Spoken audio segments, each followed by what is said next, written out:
You are listening to This is Oklahoma, hosted by Mike Hearn, telling stories of Oklahomans and those that have made it their home. What's up, guys? Welcome back to another episode of This is Oklahoma Podcast. Mike Hearn here, your host, back with another episode. Excited to share this episode with you today, but before we do, I've got to thank our sponsors. First of all, the Oklahoma Hall of Fame. They've been a huge part of this podcast for the last few years. So the Oklahoma Hall of Fame have been sharing Oklahoma's story through its people since 1927. For more information on the Oklahoma Hall of Fame, go to www.oklahomahof.com. And for daily updates, go to oklahomahof on Instagram and give them a follow. Our other sponsor today is Chickasaw Nation. Now, the Chickasaw Nation have sponsored pretty much everything in Oklahoma. They're a huge supporter of Oklahoma, and it's an honor to have their name and their brand supporting this podcast. A huge shout out to Governor Anatoby for supporting this podcast. It really means a lot. Our third sponsor is Diffie Ford Lincoln down in El Reno. Now, this one makes me so happy because these guys are great friends of mine, play a lot of golf together. I've bought my cars from them, do most of my oil changes down there, have a cup of coffee, hang out down in El Reno. It's a good spot to go. And not only are they great friends, but they provide a great service. So for over 60 years, third generation family owned Oklahoma business down in El Reno. They're also in Bethany as well. So people in the Bethany area know the Diffies really well.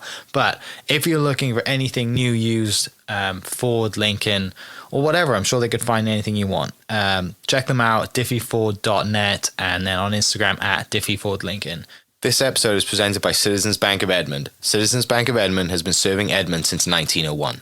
They pride themselves on investing in the community and are here for all your personal and business banking needs. For more information, go to mycitizens.bank and follow them on Instagram at Citizens Edmond, as well as go bank there, because I bank there too. It's been a fantastic personal experience for me. I've had my podcast account there now, my podcast business account there now for 4 years now, I think, and it's been fantastic. So definitely worth your time. They're a great group of people, and they're always there to answer the phone when I forget my password, because I seem to forget it daily. So yeah, go to Citizens Edmond and check them out. It's been awesome. What's up, guys? Welcome back to another episode of This is Oklahoma. Mike and your host back with another episode talking soccer, football for people listening, and just consistency, I guess, not to confuse people. I would call it soccer today against everything in every fiber in my being, but I'm going to talk soccer today, specifically futsal, which we'll get into that, but gives me great pleasure to welcome Kit and Garret to the podcast from Invicto Futsal. You guys have been in business quite a while, so I'm excited to talk about it. Yep. Got some cool things coming, new facility. Oklahoma City soccer scene has been growing. I've been here 13 years now, and it's been growing since I've been here, which is a pleasure to see. But yeah, I would love to dive into everything you guys do. But before we start, how'd you guys meet? Let's start there. Well, thanks. First, thanks for having us on. Yeah, this is absolutely awesome. Really appreciate it. But we played college soccer together. Actually, he was better than me, and so he went kind of the big school route, the Division I route. Okay. And I stayed a little bit more local. And but life is life, and we ended up. He had a year of eligibility left, and so I was super excited to get him to come in as a striker for us my senior year. So we got to play together for a year, and that's really where we kind of like hit it off, and kind of where this whole futsal thing, I guess, kind of ignited was there through conversations there. We played a little bit in college for practice. Yeah, because my brother was coaching at the time. And when I came back from, I think that was L.A., I'd already been in New York and L.A. playing futsal. And when I came back, these guys were like in a gym on the south side and just playing futsal, right? And so, I think it just kind of clicked over that, right? Like there was something that was shared between us that was awesome, right? It's a great sport, so. Yeah. How do you guys then individually get into playing? Like, because it's a little different in the States, right? You've got all these other sports to play, right? Whereas kind of how I grew up, it was like rugby or football you played. But out here, you just like... Lucky. Yeah. Not, it's soccer people are a different breed, in my opinion. So, yeah. Right. How do you guys individually get into the game? I'm fall in love with it, too. I started when I was like 4 4. It was just a thing. Like, parents put me in it because I was running around the house like a crazy person probably. So they just wanted me to run off some steam. So I started playing there, and it's just kind of like everything else. You start to really like the things that you're good at. And so I was doing pretty well, and so I just kind of fell in love with it. I played some other sports, though. Like you said, I grew up, played a little bit of football and stuff like that. I even tried baseball, couldn't do it. But it was I was bad as well, so that probably contributed to that. But it didn't take long for me to like kind of just want to focus strictly on soccer. And I actually wasn't even introduced to futsal until we got into college. And then now, as much as I love soccer and coaching soccer and playing futsal, is I absolutely love it. It's just it's incredible because they are two different things. One helps the other, but they're certainly two different things. But yeah, I grew up in Weatherford and played there all the way through high school, and traveled up here to Oklahoma City all the time because that's where the competition was, and ultimately ended up at Mid-America playing for college. And so. Okay, yeah. And I think it's funny too because it's like both of our introductions into the sport of soccer are so American, right? Like, hey, we got to blow off steam. Let's put our kids in something. And then for me, it was like I was the youngest of 4 boys, but it was like, okay, let's get all these boys into soccer so they have great footwork for baseball, right? And so, and I think in both of these scenarios, what was interesting is we end up just falling in love with it, right? In fact, yeah, I got to play t-ball. And I struck out, and I also, my mom Struck out in t-ball. He will tell you my parents are the most competitive. Dude, my parents, they're not bleacher creatures, right? Which is a thing in today's culture. They're not bleacher creatures, okay? But ultimately, like in day-to-day life, my parents are the most like competitive people ever. And so, yeah, it was like years later I realized my mom made me the pitcher on the t-ball team because I sucked. But I think the point is like where you grew up, like you said, you had rugby and soccer, which that's the culture. Yeah. The culture here is much different, right? The culture here isn't like, oh, go play this sport because it's what we do and it's a part of, what we watch and the food. When we eat food, it's so much different, right? And so, full circle, we start in this most American way, and now we've come here all these years later. So right. It's a very interesting kind of tell, right? Yeah. You referenced a little bit like soccer and futsal, they complement each other. Tell me, for people listening that have no idea what futsal is, tell us the big differences. Well, let's start with the similarities. You use your feet. Yeah. Other than that, it is a completely different sport. Okay. And the way I describe it to like just people around the block, right, is it's like jiu-jitsu and taekwondo. Both martial arts, very different, right, art forms. And so, like with futsal, half the amount of players on the field, right? 5 on each side, less than half. 5 on each side, like basketball or like hockey. And then no throw-ins.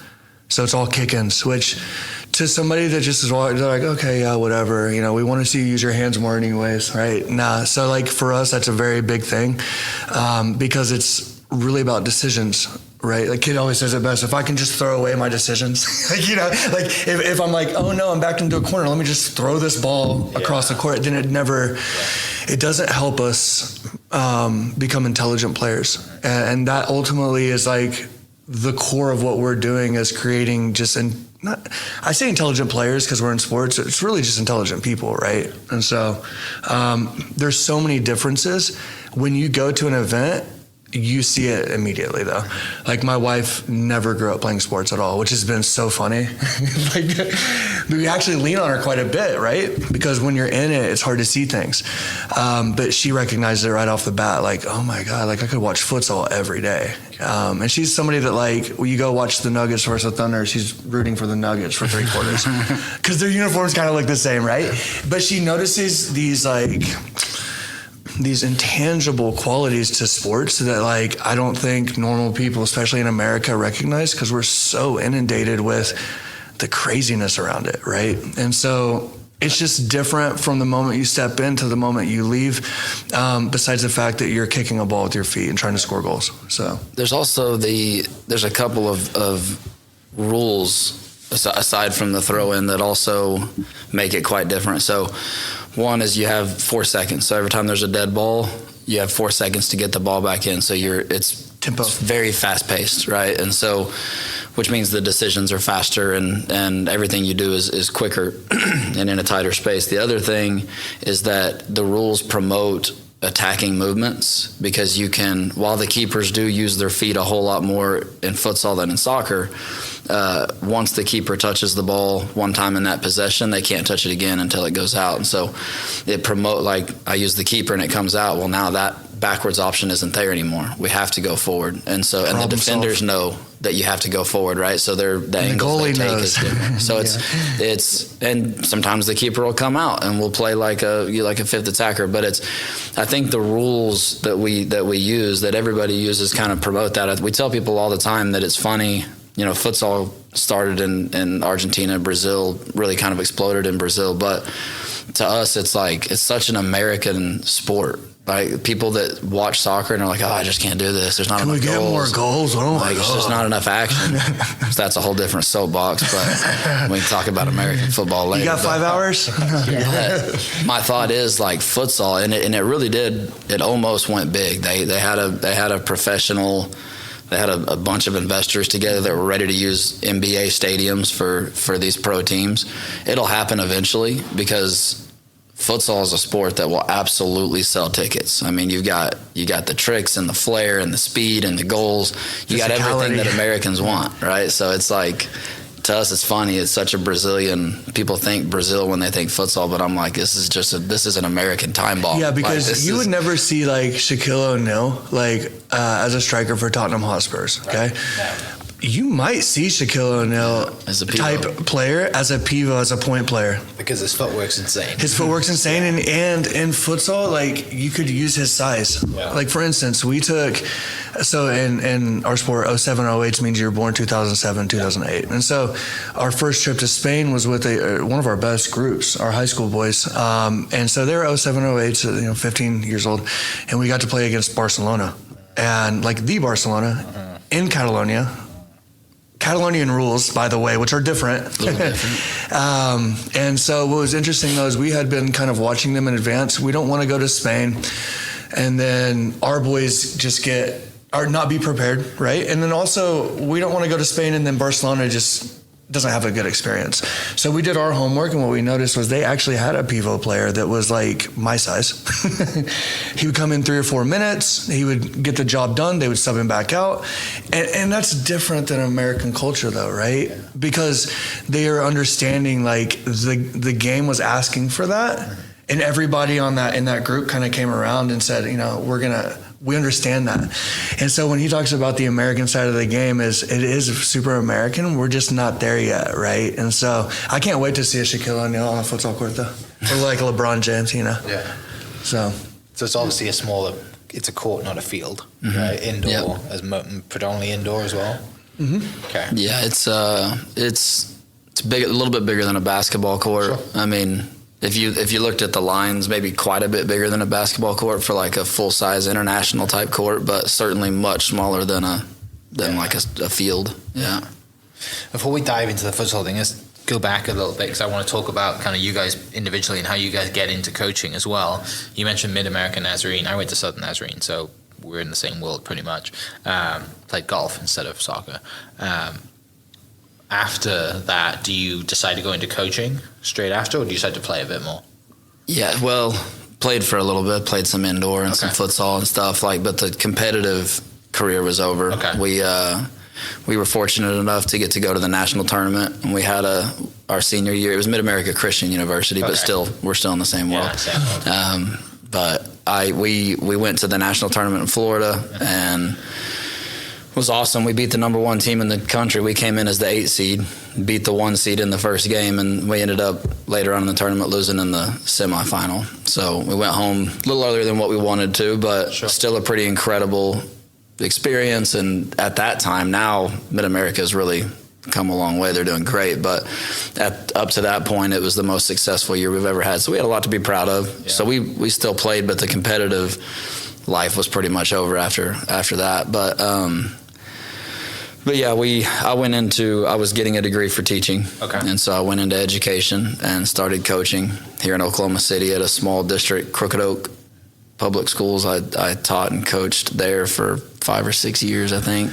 Yeah. And sort of during Top that Town. time is when we started this. Yeah, we were down by Top Town a lot. So Did you always think that you were going to be? Did you always plan to go into teaching because you wanted to coach? I love the game. I think it started with I want to find a way where I can always be in the game, right? I mean, I was like, if I can figure out a way to, even after I'm not a good player anymore, to stay in it. And my dad used to always tell me, like, man, someday this game's going to run out. You can't make money off this game. You can't pay your bills. And I'm like, I'm going to find a way to do that, because I really want to, like, I really wanted to be around the game, and I got lucky and fell into the right stuff and have been able to. But I think it did probably start with loving the game, but it's also just like, I've just got a passion for like helping kids be better. So the education route was also, And he's really good at it. it was also easy. Like because it's just a different tool to use, right? Instead of soccer, I'm using the classroom or whatever. But I've always been kind of drawn to the kids that like think they can't do it, or somebody's told them they can't do it, right? Or they don't have, especially the ones that don't have like the same starting line as everybody else, which you see a lot in education. I want to help them, like, let's get you up to that starting line where you have a fair chance with everybody else. So the education thing was great. It was an easy transition from the athletics too. Yeah, and you're still teaching today, right? I am, yeah. I'm at Southmore High School now, but yeah, I'm actually.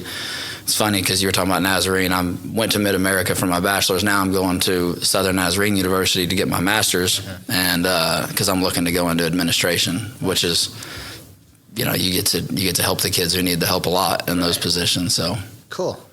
Garrett, what about you? What's kind of like your journey through, football, soccer from a young age up to, Yeah, I think it's a pretty unique, it's a pretty unique little intro. My whole family was in it, right? So like my older brother's coaching at Oklahoma Christian. My oldest brother was a goalie, played at Oklahoma Christian. And so for me, my parents also said, you need to think about life after soccer, which when you're telling a 17-year-old kid that, it's not like... there is no life after soccer. Yeah. So I literally, I don't know, I don't think it's narcissism, but I wanted to be a pro player, but I also knew that I wanted like a top education. Mm-hmm. And so I was getting some really good offers. At that time, there was a thing called Project 40, which was going to allow players to actually go enter into the draft, play on a USL team for a year, and then sign into MLS team, right? And then if you didn't make it, they'd pay for 4 years of college. I was like totally wanting to do that. And my parents were like, yeah, you're not doing that. I went the opposite way, though. I chose the United States Military Academy at West Point. Okay. And so I ended up playing for Army for 4 years. While I was there, and it was funny too, because I actually went in, I was like, well, if I go in there, I can be, if I'm not a professional soccer player, then I can be the president of the United States. And then I'm like, or I can be a professional soccer player, then the president. Yeah. So like, it's not narcissism. It was just like, it was really like, I was just super confident, right? Still on track. And so, yeah, still on track. We got it. But it was this unique thing again, where it was really about helping other people, right? And I mean, genuinely. And so it's just interesting because while I was there, we were playing futsal a lot because it snows all the time.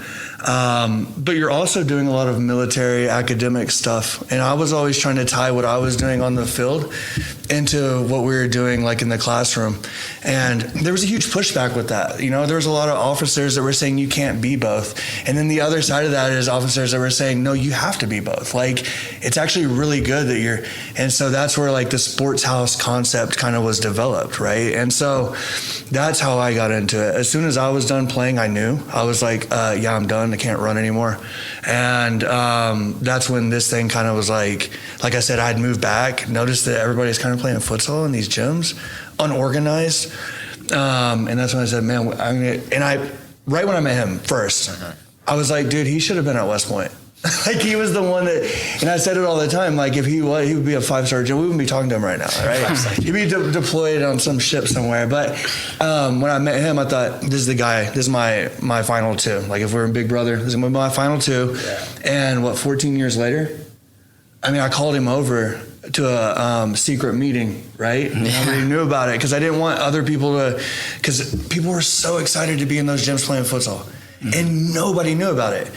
We didn't have social media. Well, we did, but no one was using it. Nobody could care less about Facebook in 2011, right? 2010. And so, like, we had these games going on all the time, and I was thinking, how do we bottle this, right? And so, luckily, we had that sports house concept from the West Point days, and we were able just to seriously just drop it right into Oklahoma City. What is that sports house concept? The sports house concept, it was developed for the Afghan military academy. We're having a lot of issues training Afghan soldiers on gun ranges and stuff. The idea was to, if we're seeing all these kids in these war zones wearing Messi jerseys and Cristiano Ronaldo jerseys, why don't we try to set up a system where they're going in and, right, team building, stress relief. And so there's these levels to this thing. And we were talking about it last night. There's these levels to what we're doing that aren't necessarily something that we can, like, the parents have time to understand, right? So it's up to us to be creative, to find programming and scheduling that allows them to come into our world and then get those lessons, right? Do you have kids? Do you mind if I ask? 2 dogs. So you have 2 kids? Yeah. Okay, well, I have 3 kids, 2 dogs, and 3 cats. Okay, so, like, my point is, I understand what these parents are doing day to day. The White House is going to be full. Oh, it's going to be full. It's going to be a zoo. Yeah, so, like, for me, it's always... It's already a zoo. Yeah. It's always, like, at the core of my thinking, though, is, like, I understand that you're changing diapers and you're paying bills and you're dropping kids off. Now, when you come into here for 60 minutes, though, it's going to be the best flipping 60 minutes of your life. And when you leave, it's going to dictate all the decisions you make until you come back the next week, right? Yeah. And it might not happen overnight, but it's definitely going to happen in the long run. And that's what's great about what we do. Like Sammy's sitting across from us right now. She's been in for the long run, hasn't she? So that's kind of the secret sauce for us. It's keeping people in. So yeah. Does that make sense? No, it makes a lot of sense. Yeah. Tell me about, like, let's just go to the name. Where's the name come from? Because I think there's a story behind that too.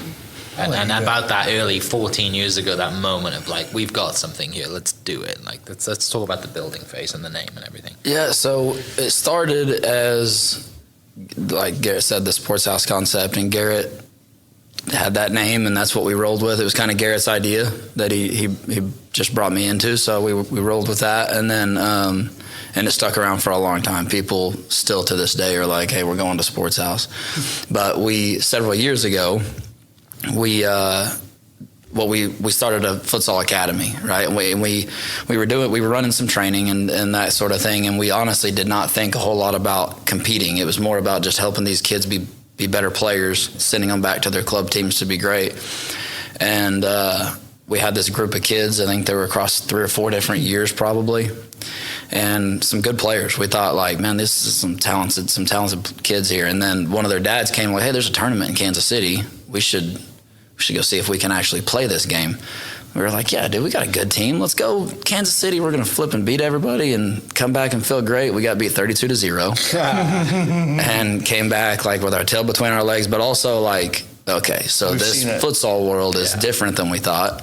And we thought we were doing some good things, but we've got a lot of work to do. And so the one thing about us is when we look at something and we're like, hey, we're not there yet, then we're going to, like, whatever it takes to get there. So since then, we've been to Brazil. We've been all over the United States, learning from the best people in the U.S. We went to Santos and learned from the best futsal coaches, in my opinion, on the planet. We've been to Spain 3 times in the last year to learn from Barcelona and some of those clubs over there. We've been to England. So we're just going wherever we can find great coaching and learn.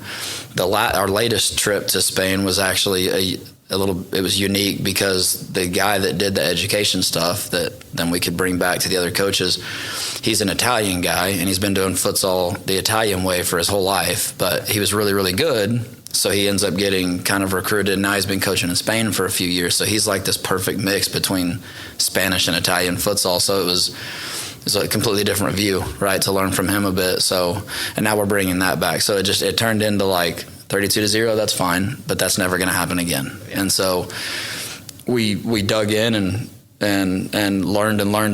And so what we did is we were like, okay, this academy thing needs to take off. Let's do a tryout.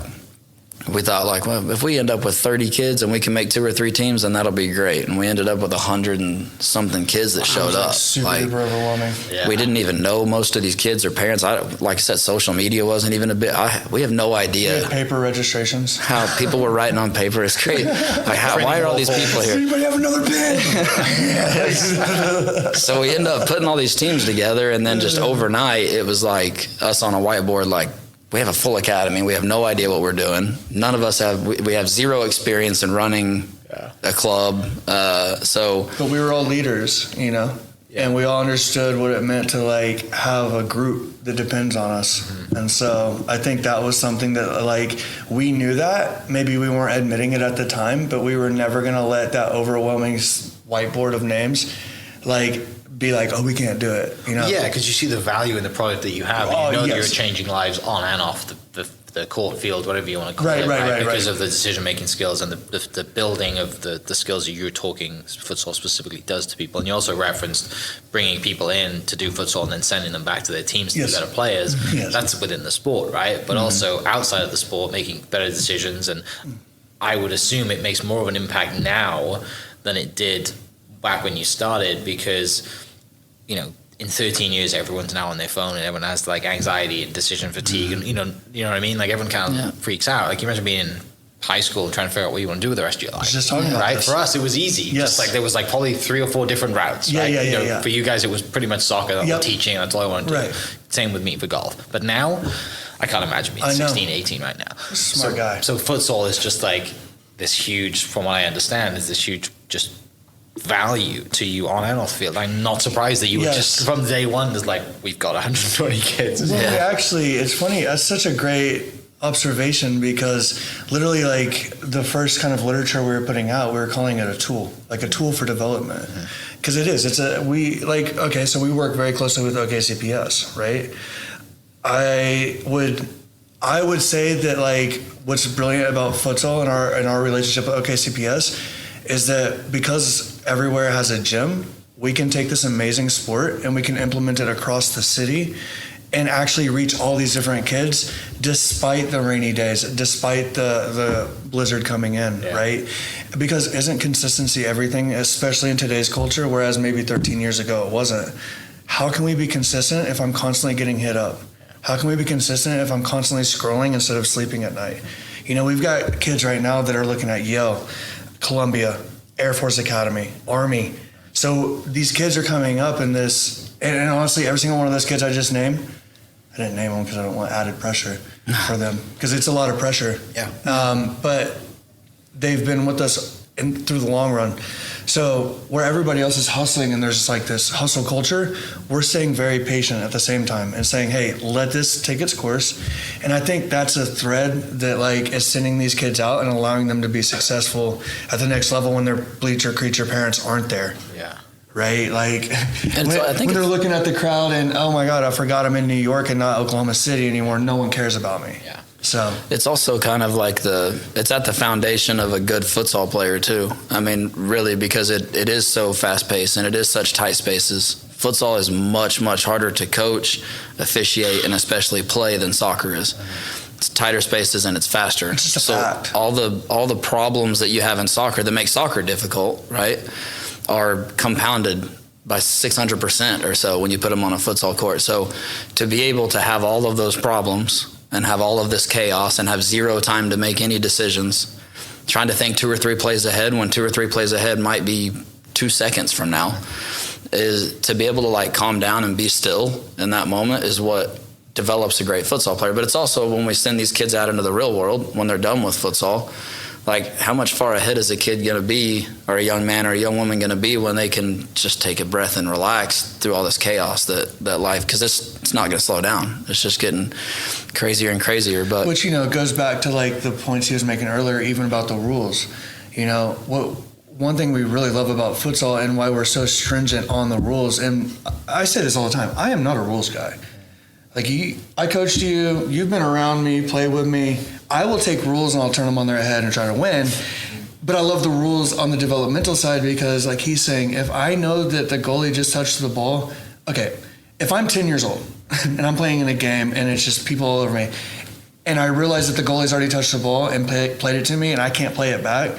I mean, think about that as a 10-year-old dude. Like, and if I do play it back, everyone's like, "Oh my God, what'd you do?" And freaks out. You have to be able to then turn something really bad into something really good.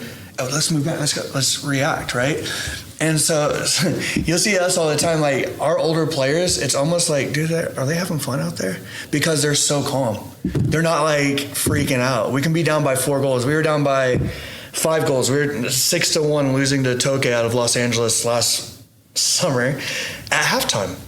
And that seems like a devastating game over, especially Toke, right? Like, we had just beaten them in the national finals the year before to go to Spain.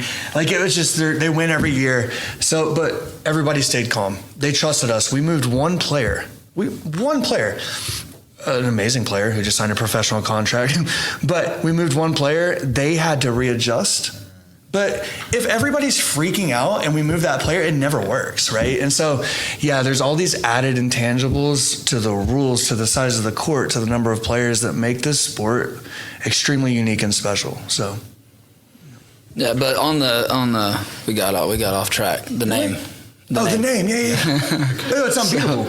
So we started this academy, and struggle with what are we going to call it. So anyways, over the course of several years, the name now is Invicto Futsal Academy, which is just Portuguese for, it's kind of got a spin. It's Portuguese for basically unbeatable or can't die. Yeah. So our logo is a phoenix, and there's a few different, it's not like that we can't lose futsal games, right? We lose every time we go somewhere. That's fine. But it's about like, even if we are losing 6-1, we're going to be still and we're going to come back, or we're going to give it everything we've got to come back. Yeah, we lost 6-5. Or we win or we learn. We don't lose, right? If we do get beat on the scoreboard, then that's fine. We go back. We don't freak out. We don't quit, which is why for a long time when we started this, to be honest, parents would like, "Oh, my kid didn't play enough," or "You didn't play him in the right position," or "You got mad at it," and they know everything. And they'll quit. And it used to really, Garrett and I would sit on the phone for hours about one parent. Yeah. And we're like, sit there and be like, "Man, I just don't want to be mad at us. They're going to tell other people." Now, don't care. I just don't, we don't care, because at the end of the day, if you leave, it's a disservice to your kid. That's on you. And especially at night, if they've got like a genuine concern, then we will talk to them all the time. But it's about like, I'm not going to do what you're doing, right? I'm not going to allow, okay, we went to Memphis or whatever, we got smacked around for 3 games. Well, that just means we need to go to the gym, we need to work harder. We don't need to go find new players. We don't need to fire the coach. We don't need to change the methodology. Just relax and let's go back and fix this together. Parents included, they're an important part of the team. And so it's like, let's all come together and fix it. Whereas like, as a society now, we've turned to, well, if I don't like this, then I throw it away and I move on. Yeah. And so. Well, that's even like for the logo, because because it went from Sports House, and then when our academy started getting big, we said this needs to be a different name. We called it RISE, Revolution of Soccer Excellence. Yeah. And then through some situations, last fall we said, hey, well, we're not really trying to be a revolution in soccer excellence anymore either. We're futsal because we're futsal, not for soccer anymore. Yeah, and so we took the one-headed phoenix and we made it 2 heads. Now it's looking the east and the west, and it's 360. Gotcha. So it's not this one-dimensional type of project anymore. It's this 360 view of what's actually going on, and that's what's beautiful about it too. Like when you talk about parents, What's great about what we do, as opposed to like maybe an outdoor club, is if you're not playing in an outdoor club situation and you're going to these events and it's just not working for you, then that's it for the club. If that happens with us, then maybe you're stepping into an extra training session during the week. Maybe you're sliding into some open play. Maybe you're finding some extra striking sessions at our gym. So we have this safety net that allows you to kind of fail, for your parents to get pissed off, for us to talk it out if we decide to, and then to figure out how are we going to get you back to that line that allows everybody to be comfortable and for all of us to win, right? And again, it goes back to the winning so it is just unbeatable. Yeah. Like we become Invicto, right? So even if you the idea I think is even if you have more points than us at the end of the game. You didn't beat us. Like we refuse to be beaten, right? We're going to come back and I think it also too. Maybe it's just more about us so that we can sleep at night. Yeah. Well, I was gonna say it is reflective, though everybody's got problems, right? But it is reflective also of like kind of how we came up, some stuff we didn't talk about growing up. But like my mom had cancer for 8 years and finally passed away after a obviously heroic battle with it. And but it was like, one, I found peace with a ball at my feet, for one, so that kind of, I think, to go back to like what made me fall in love with it, that was a strong point. But also, like, you know, I can give up and make excuses and, well, I don't want to do my homework because my mom's sick, I was at the hospital all night, or I can just do my flipping homework and I can not make excuses. I can dig in and get it done even though I've got this. And that's just kind of, I was lucky. I think I had the right mentors that told me that, and so I did it. And so that's how I do everything now. It doesn't matter how much pressure there is or what goes wrong. We started this, worked our butt off to get somewhere inside. We spent literally every dollar that Garrett and I had in our bank account. We couldn't pay bills that month. Why was ready to kill us? Because we had to buy these tiles. We got to have this futsal court. So we buy these 90-year-old futsal tiles that were so disgusting. Put them down, super excited. And how long was it after that? Like a week. We didn't have it in there very long. And a tornado comes through. Little bitty tornado. It tore up like 3 buildings and destroys everything that we had. Sammy saw it. Destroyed everything. We had futsal balls like in trees 400 yards away, trees on the court. It destroyed everything we had. So again, you can be like, well, we tried, right? We tried to start this. Wasn't meant to be. Or we can be like, no, we're gonna do it. I was like Lieutenant Dan and Forrest Gump, and I like, is this all you got?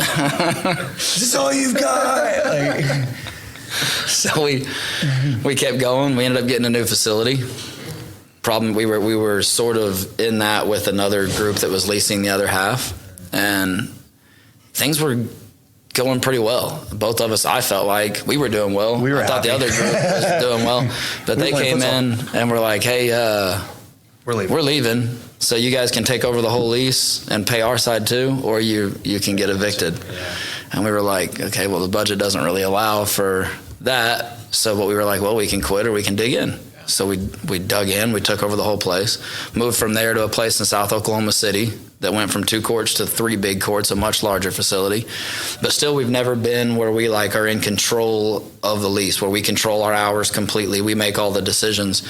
And we've just known for years we're going to get to a point where we have to be able to make all the decisions. We can't have a futsal session being canceled because a volleyball team needs to come in or something. So we finally, like, it's time to just jump off the deep end and do this. And so now we have, and that's actually kind of the cool big thing right now is we're a month away maybe from moving into finally our very own place where we're in total control finally. Dude, that's so good. Yeah.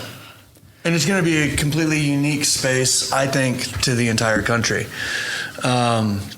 And, you know, just really fast, we talk about how we've gotten our pieces of methodology from Brazil, Spain, Italy, all these different places, right? Ultimately, at the end of the day, we bring all those back to America. And when we bring them back to America, because we're in America and kids are so busy training 3 or 4 times a week, playing 6 games a weekend, doing all the other things, right? I don't know how they do it. I don't either. My kids don't. Then it's about having this space, like I said earlier, where you're coming to us, we're meeting in the middle. We're going to all these places, we're bringing it back here for you. Now we've got this facility that is going to be so incredible. You can show up if you're homeschooled and get working during the day. If you want pickleball, come to pickleball. We have high-level cornhole players. Are you familiar with cornhole? I am, yeah. Dude, I mean, you should see these guys. It's been a long time. You should see these guys. I mean, it's incredible. But, you know, it's this place, and, you know, the stadium's coming. And we're going to be right over here. We have a 20-foot stainless steel bar going in, right? Like, it's like Nueva Vida, the new life, kind of. But in our opinion, this is a place where, like, the cultures, the soccer culture, we talked about how soccer's growing. Yeah, it can grow all at once, but if there's no culture that's everyone's coalescing around. So we want this to be the place, but before you go to the stadium, come get a drink. Yeah. If we lose, go back over there. Yeah. But that's how it is where you're from. Yeah. If you win, come back and get 2 drinks. Yeah. And so it's more of like a cultural epicenter that we're creating there, a place where we want to have a warning sign. Like if you see a bleacher, if someone acting like this, they may be infected with bleacher culture. Like, check their temperature. And so, because we're trying to really be like almost over the top, like this isn't working. And I think like for us, the one kind of superpower that we had was when we started this, I was very clear with my wife, my family, even with Kit and everybody else, this will take 10 years. Yeah. It's taken 14. But I mean, we had a tornado and a pandemic and some other things. Take those years. Yeah. So we were able to like look ahead and project out and say, this is worth it. And so now that we've done it and it's worked, that's essentially what we're asking people to do when they join us is buy into what we're doing, invest in this product. It's going to continue to get better if you do that. Right. So. Yeah, it's just from listening to you guys talk, it's a lot about that process, right? Mm-hmm. And whether it's a 10-year process of building a business or a 10-year process of building your skills as a soccer player and as a human being, it's all about that. And that goes back to what you said about, even if we lose on the scoreboard, we're still not losing, right? Because it's the process, you're still building, and you got kids who come to you at a super young age, and then 10 years later, or even more, they might graduate and go on to play professionally, like you referenced earlier. Which I'd love to talk about too. It's just like, let's talk about the success stories of people you've had come through. Absolutely. You've seen them as that's my favorite kids. thing. I wanted to, I've been doing it for 14 years. I'm sure you've got some examples. So, for sure. Don't hold back on bragging on yourselves in your business right now. No, for sure. I mean, case in point right here, Sammy Ramos. I was actually telling my pops the other day, because my dad is like a retired 40-year stainless steel, like builds kitchens and stuff. So he's building the bar. He built the bar, and he was kind of like pressuring me a bit, like on time, like, hey man, like I'm ready to get this in. I said, hey Dad, everybody that's involved in this project is the best, including you. Right? Like you're the best at building the bar, Kit's the best at what he does. We're all the best. And then we've added Sammy in, who came up in the system, who knows the culture, right? She was there during the tornado. She saw that facility. And so, like that to me is one of the biggest success stories in my opinion. I probably don't say that enough to her. But we've got that. We've got this kid, Alex Gutierrez, man. Is it cool if we... Don't say the team. I won't say the team name. Yeah. The kid is from Crooked Oak right now. He's going to be moving this summer because he's signed a pro contract. That's awesome. Yeah, and I mean, he walks into a gym and jumps up and can touch the rim with his forehead. And it's like... But he's also a kid that'll walk into the gym when we don't know he's coming and be like, hey, do you guys need any help? And I'm like, man, the 2014 girls second team could really use some help. And he's not like... be honest, there's a lot of kids that are like, oh, he's 14 second team. Yeah. Not him. He's like, yeah, what do you need? And he'll go right into it. Let me go help. Whatever he needs to do. Yeah, and isn't that the common theme, though, with like all of our best players? All the top players do. We did this recently. We were thinking, while he was in Spain, we actually listed out kind of like our perceived top players list and started looking at the common themes between all of them. And a lot of it has to do with selfless service. A lot of it has to do with sacrifice and commitment and thinking outside of yourself. Right, and that's what our best players do. We can talk about Lane. Played at SMU. What's incredible about Lane is he grew up in Lawton. Okay, and I love Lawton, and actually, some good players coming out of Lawton. But at that time, in the early 2000s or 2000s, mid 2000s, it wasn't a place you could go like get a lot of opportunities. And so for him to come down, be playing futsal, travel with us, playing club, and then to go to SMU for 4 years, end as the captain. Not get re-signed for the COVID year, transfer to St. Louis, and 1 year also be captain. So he was a captain at 2 Division I programs that are also 2 top 10 Division I programs. Like, who does that, right? That takes a special person. And so, the list goes. I mean, Carlitos, right? Yeah, we got another one of our 2009s is getting a lot of looks with the U.S. national team. He's been to, 5 or 6 and man, and what's great about this kid too is like the way we found him is from Crooked Oak. Obviously, this family that he's had at Crooked Oak all these years, but also in Mustang, like there's like adult open play. And I'm like, hey, who's the kid that's like 1 foot tall out there? And like, dude, they were just like letting him play, and he was 4 or 5. So he's a freshman, I think this year. Freshman this year. He's gone. So he's been with us. But there was a time, because we all know that kids develop, right, where people are like, oh man, he doesn't know how to use his right foot. foot, or, oh my gosh, you better, learn how to get on his right foot. They're going to close him down. It's like, yeah, just let him. Just watch, He's a kid. I'm like, yeah, dude, he wants to play with his toys. Like, stop. Well, all these years later, look at Carlitos, right? Because he was always just such a good kid. He did everything we asked of him. He never, anytime we're like, hey, man, the whole team has to go pick up stuff, he was the first one to go pick up stuff. So it's not shocking to us, where it might be shocking to some people. With Carlitos, I don't think it is. Because I really, if you saw this kid play, Mike, when he was in Oklahoma City, he would take a shot and literally the whole place would be like, is this place falling down? I think there's another tornado coming. Yeah, oh my God. So, but dude, silent assassin. Will never act out. Always does what's best for the program. So yeah, man, we just keep, and it's not us. It's not us. Keely as well is another good one. Keely is a great one. Yeah. I mean, even Hope, Teacher of the Year, right? Yeah, Mustang. That was awesome. And also teaching That's art. good because it's off the field too, right? Yeah. We talked about earlier. It's Right. not just the football. It's you've got some wins coming off that are just, these are great human beings too. Yeah, 100%. For sure. Of that. And she's teaching kids that are in our academy, that are in her class. That are like, hey, do you know Miss Brown? And what is cool about that is she actually married somebody also from our academy. Wow, that's cool. Yeah. And the shirt said "From Futsal to Forever." Yeah. I'm like, what in the world? Yeah. So these kind of things though don't happen. They don't manifest themselves if we're not doing the right thing at the base level, and that's always been it. If I was telling my daughter this the other night, and again, it's gonna sound super narcissistic.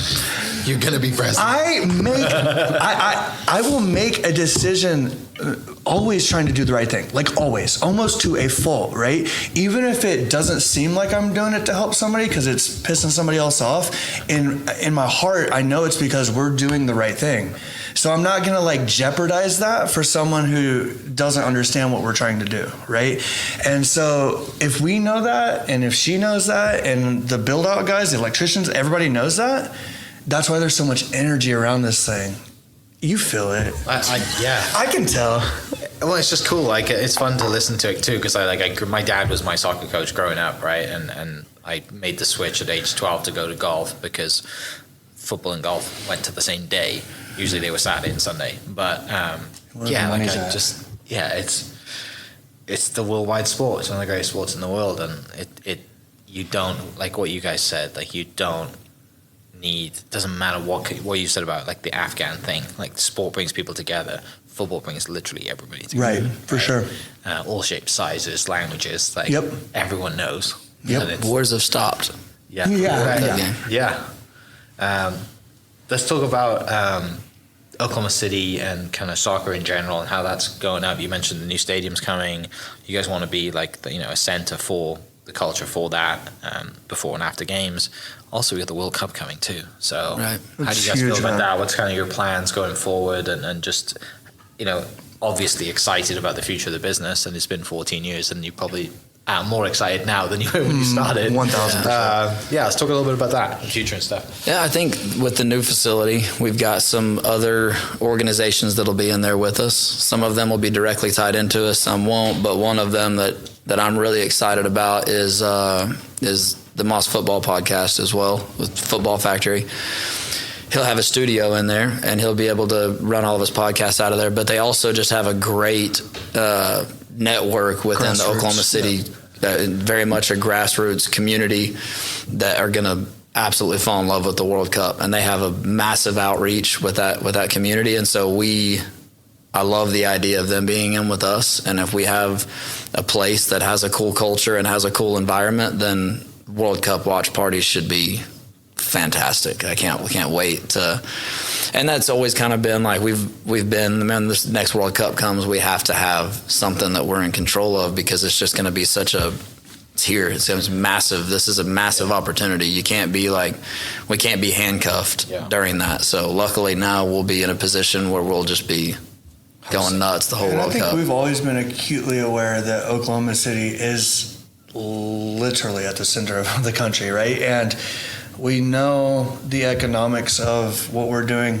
We also know that there's the country, the sport will make a ton of money off of this event. And we know that what we're doing is the right way, and so we want to be able to ride that wave, because it's essentially going to be like our facility, new stadium, World Cup. Yeah. Games are going to be in Dallas, man. Like, that's nuts. So we were around, when did you move here? What year? 2011. Yeah, so like we were around, obviously 94 World Cup was like, what that did for the sport here was. Is that in LA?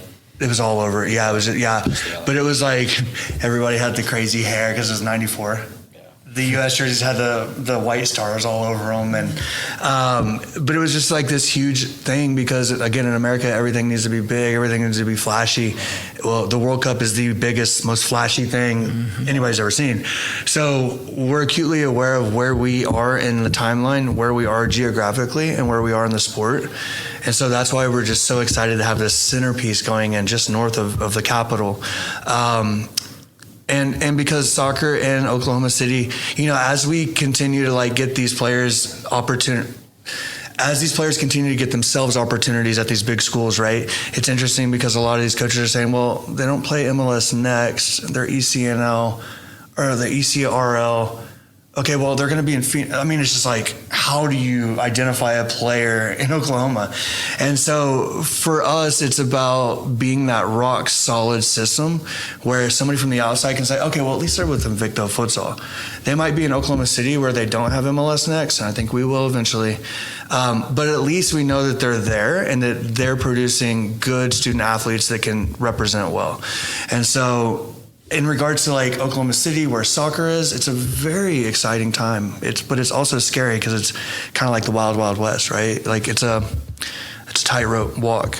And so we feel like we're right there in the middle of it, though. And it's also kind of a burden, right? Like we feel like it's incumbent upon us to continue to fight the fight and to not let soccer in Oklahoma, as it continues to grow, go off the deep end and become something that it shouldn't be, right? So.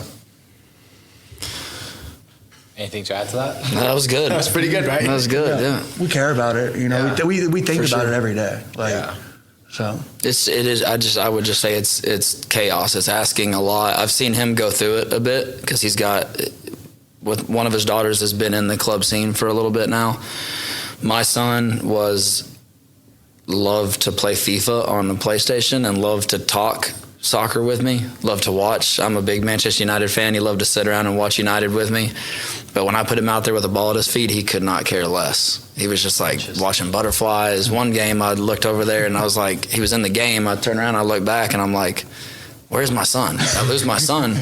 We're freaking out. I'm like ready to stop the game and he's 100 yards away chasing a kite with some old lady on the field next to us. He just left the game. He was in the game. So it was like, so I was like, okay, well, maybe we'll see what happens with this. He started to take it a lot more serious now, and we actually just put him in a academy team where we're paying our dues and doing that kind of thing. But I'm just getting into this, and I'll be honest, like the first thing I asked when they said, hey, you made the team, is I was like, how often am I going to be driving to Tulsa and to Dallas?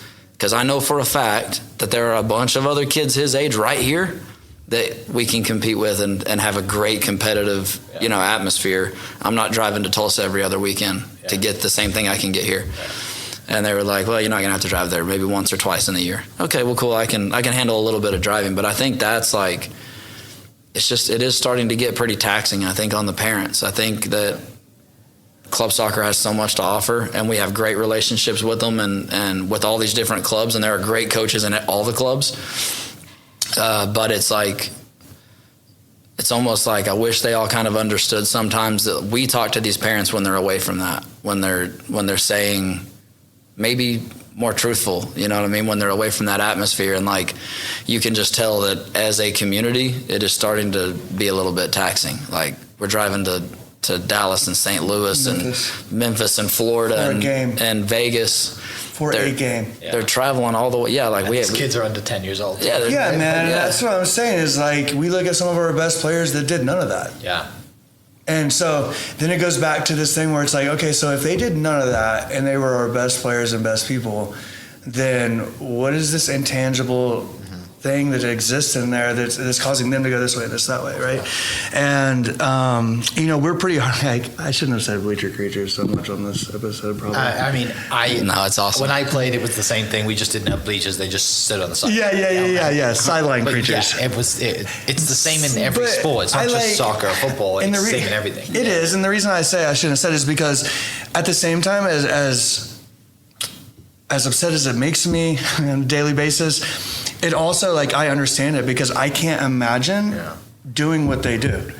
If I did what they did and I wouldn't, I would be stressed. I would be freaking out about little things. I do it at home. If I'm stressed about our business, why is the sock in the living room, right? Like, oh, well, maybe it's because I have a 4-year-old, a 6-year-old, and a 13-year-old, all girls, right? And so I look at these things that don't really mean anything, and I can attach my anger to it. And I think that's what we see, and it's just this, if you're not in it, you're going to miss out. We got to do more to be better, when in reality, really? Or should we scale back and do less things better? Control the environment. Right, yeah. Be in control. Yeah. I think I would. He did say something a second ago that I think is important when you said that like, what is that thing that some of those kids that did none of that? What is that thing? And I think that thing it's hard to put a name to it. But I think as far as Garrett and I are concerned, and I think our entire staff and Sammy, and we have a large group of parents that all believe in us and have ridden this out and will continue to. That thing, I think, is in Invicto Futsal. It's not, you can't get it in club soccer anywhere. And not because the club soccer thing, like, they're not doing something right. They're all doing great things. And great directors, And for what they are doing, they're doing it right. But the thing that Lane has, and the thing that Carlitos has, and that Keely has, and Sammy, and Hope, being teacher of the year, that thing, his daughter Kennedy, the thing I hope my son Cragen will have, I think, is you find that in Invicto, and it is something that took us years to come up with and to implement into the culture, because we didn't even really understand it honestly until we went to Brazil and we went to Spain and I was like, okay, so are the kids in Brazil just like, when they're born, are they just better players than the kids in the U.S.? That doesn't make sense, right? Like, kids in England aren't just born better soccer players. Right. It's not how it works. It's not. Yeah. So it's like, but what is it there that's making that? Well, is it that everybody there loves the game? Is it that everybody plays? And so maybe they have as many bad players as us. It's just some of our great, like, you hear the argument, some of the great players are playing basketball for us or football, so maybe we lose some. I can't buy into that either. We're so much bigger than some of these countries, even if we're losing a couple top athletes to track, and we should still be, right? It just doesn't make sense. So to me, it's about the culture, and it's about, like, what is important about when you're a player, and it's the decision-making process. It's the handling pressure. It's the being able to be still whenever things go bad. It's handling issues that do come up the right way, right? And not, freaking out and throwing your cleats across the floor, or a coach, getting away from the process. Because we could certainly, even in that 32-0, we had a way that we wanted to play, and we could have changed some things in that game, and maybe it would have been 20-0, right? 22-0. We were like, no, what we feel like we need to do is teach these kids the right way. And if that means 45-0, it means 45-0, because 5 years from now, it's not going to mean that. Yeah. And so we believed in it and tried. And so we've seen where some of these teams that we've had will go get beat. Like, there's one club that we get to play quite a bit, and they are very technical and very, very good. And at the youngest ages, we get smoked every time we play them. As we get older, though, that changes, because now we're not going to dive in every time you dribble. Our decisions are better. So what we could do is we could just pack it in, right, and take the dribbling away. But then we don't learn anything. And the kids don't get better. And we're going to tie because we're still not going to score. And you get a medal. So now we're like, we understand that at the youngest age, and that's part of the reason why I've taken the youngest ages in the age group, and he works with a lot of the youngest, because I know what I'm capable of as a coach, and so I'm like, I'll go take the younger ones. I'll lose more than coaches that have been doing this half as long as I have, right? But that's fine because I'm going to teach them the right ways. And then once they get to, nobody gives a crap how many tournaments you win when you're 9. No. Nobody cares how many win you when you're 13. Yeah, because you can win all those tournaments and never learn anything. And then when we beat you 3 years down the line, everybody on that team quits. And everybody on our team has become this unit that continues to move forward. Well, and it's also the time when people that matter are looking. It's when your college recruiters are looking. It's when your pro scouts are looking. I want to win then, Yes. right? I want the intelligent, great player then. I don't care when they're 9. I don't care about their Instagram reel or any of that kind of stuff. So it's, but I think that's an important piece because that's ultimately why we do everything, right? It's that like intangible thing that you see in England on the streets and that you see in Brazil on the streets that we don't have here. Dude, or have that we do have here down in Top Town, but those kids aren't getting the opportunities because it costs $5 million to be a youth athlete in America, right? So what we're doing is we're trying to bridge that gap and say, hey, let's take this intangible that we are seeing in these hotspots in America and everywhere abroad that's worth anything, and let's bring it right back here, right? So. Which I think is also like when he says bridge that gap, you've got, just to give a shout out while we're on here, is who's doing the most for those kind of kids right now in this game Football Factory is fantastic with Sunrise with that community, with the Sunrise Soccer and just everything. They do so much for that community. And then also Fields and Futures, incredible. I mean, we're talking millions and millions that have gone into helping Oklahoma City. Not hitting anything in return, right? And just doing it out of the kindness of their heart. And so it's like, so what are we doing? We're like, okay, well, that's who we need to be with. We need to be friends with them and be friends with them. If our passion is to bridge that gap and give these kids, like we started at the beginning with, the passion is helping kids who don't have the same starting line.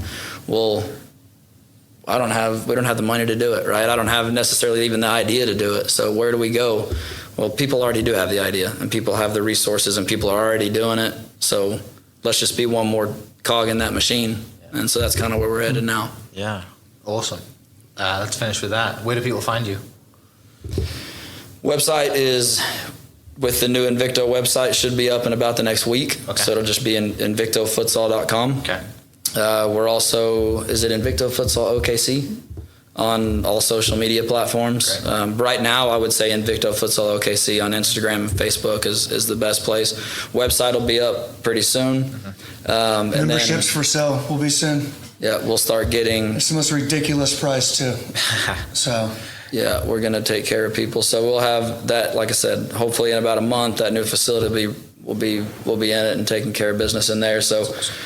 Sammy runs our social media. She's going to be getting all that stuff out on social media, so we'll have opportunities for, like I said, you want to play cornhole, pickleball. We have time slots for all that, but futsal will be in there. Should we name a drink after Mike? Please do. Yeah. Something about Red Dragon, the greatest national flag in the world. Yes. Either that or Gareth Bale, who's now retired. I'm worried about Welsh football now since he's retired. Yeah. Anyway. Yeah. Well, I mean, that's quite a talent to lose, so. Yeah. You probably felt like I did when Sir Alex Ferguson retired. Yeah, I'm a Man United fan because of Ryan Giggs. So Giggsy, yeah. It's just been complete. I've been devastated ever since. We all knew it was coming, didn't we? We did, but when nothing's Fergie left. Anyway, well, it's going to be a rough decade. It's going to be a rough decade. But gents, it's been an absolute pleasure. Thanks for coming in. Love what you do. I love seeing your passion for it, and it's not. I wrote one thing when you guys were talking. I write notes every time I record a podcast, and one thing I have down here is helping people, and that's what this thing does. Perfect. I love that. And so excited to come by during a game day, before and after, when that's set up, and see the craftsmanship of that bar. I can't wait. But it's green. For people listening, great. For people listening, I'll put the links to the social media and the website, and we'll catch you next episode. Cheers. Hope you guys enjoyed that great episode. Thank you so much for listening. As always, huge shout out to our sponsors, the Oklahoma Hall of Fame, sharing Oklahoma story through its people since 1927. For more information on the Oklahoma Hall of Fame, go to www.oklahomahof.com and follow them on Instagram for daily updates at oklahomahof. Our other sponsor, the Chickasaw Nation, amazing sponsor. They do amazing things for the state, and they're always sponsoring something in Oklahoma. They're a huge supporter of Oklahoma, and without their support, we wouldn't be able to do what we do. And our third sponsor is Diffie Ford Lincoln down in El Reno. Now, this one makes me so happy because these guys are great friends of mine, play a lot of golf together. I've bought my cars from them, do most of my oil changes down there, have a cup of coffee, hang out down in El Reno. It's a good spot to go. And not only are they great friends, but they provide a great service. So for over 60 years, third generation family owned Oklahoma business down in El Reno. They're also in Bethany as well. So people in the Bethany area know the Diffies really well. But if you're looking for anything new, used, Ford, Lincoln, or whatever, I'm sure they could find anything you want. Check them out, diffieford.net, and then on Instagram at diffiefordlincoln. This episode is presented by Citizens Bank of Edmond. Citizens Bank of Edmond has been serving Edmond since 1901. They pride themselves on investing in the community and are here for all your personal and business banking needs. For more information, go to mycitizens.bank and follow them on Instagram at citizensedmond, as well as go bank there, because I bank there too. It's been a fantastic personal experience for me. I've had my podcast account there now, my podcast business account there now for 4 years now, I think, and it's been fantastic. So definitely worth your time. They're a great group of people, and they're always there to answer the phone when I forget my password, because I seem to forget it daily. So yeah, go to Citizens Edmond and check them out. It's been awesome. Thank you for listening. We are inspired by those around us and hope that you are too. Make sure you subscribe to this podcast on your favorite podcast platform and leave us a review so we can keep telling your stories. For more great Oklahoma content, follow This Is Oklahoma on Facebook and Instagram.